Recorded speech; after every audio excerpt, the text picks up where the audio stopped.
Man, really don't know how to start this. It's been 8 months. Hi, how are you?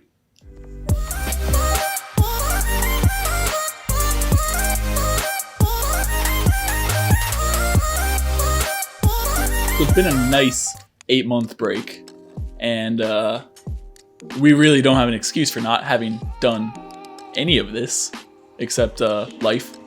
But we're back. We're doing Directional Blur today. Directional Blur is a real hard one to use. It's got 2 whole effect controls in the effect control panel. Search in your effect panel for Directional Blur, drag that onto the clip you want to use it on, and then look in your effect control panel. In there, you have blur length and direction. It's real difficult to use. One sets how much blur you have, and one sets which way the blur goes. Super easy to use. You can use this to kind of mimic a motion blur almost. There's a better way to do it in Premiere. After Effects has it built in. Premiere, if you use transform effect, you can get it a lot better, but you can do it like this. It takes a lot longer. In the effect controls, you'll see direction first. Direction's literally just setting the direction of your blur. It goes from 0 to 360, and then it goes 1x ... If you do a complete transformation, then do 12 degrees, it's gonna be 1x 0 12. Really easy to comprehend. You can do kind of cool stuff with it. You can keyframe all of it, make it kind of spin around. Blur length has the exact same controls as direction. It goes from 0 to 360, then 1x, whatever you put it to. You can keyframe it. This is setting how strong your blur is though. So this is giving you actual blur. If you have blur length set to 0 and then direction set to 300, you're not gonna see anything. It's blur length that's gonna give you a blur.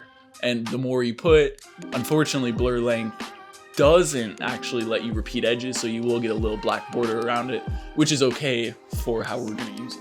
2 things we're gonna talk about of how you can use directional blur are kind of what I found to be the most useful things. Directional blur is cool, but you can, like I said earlier, you can get motion blur in a different way. So the only real ways I've seen it's applicable for me, at least. If you guys find other ones, please let me know. Always want to learn. That's why we're doing this. But directional blur you can use as a kind of cool transition, as you would have seen a little bit earlier in the video. And right now, you have to cut to this. This right here, you have to cut.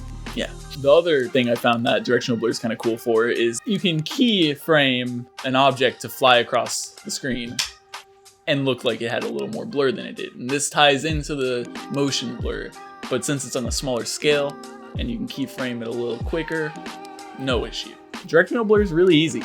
Very, very simple effect. Lots you can do with it. Lots you shouldn't waste your time doing with it. But I mean, now you know everything I know about it, so you're better than me. You've been such an issue with your little friends making a mess during this record. Whoa.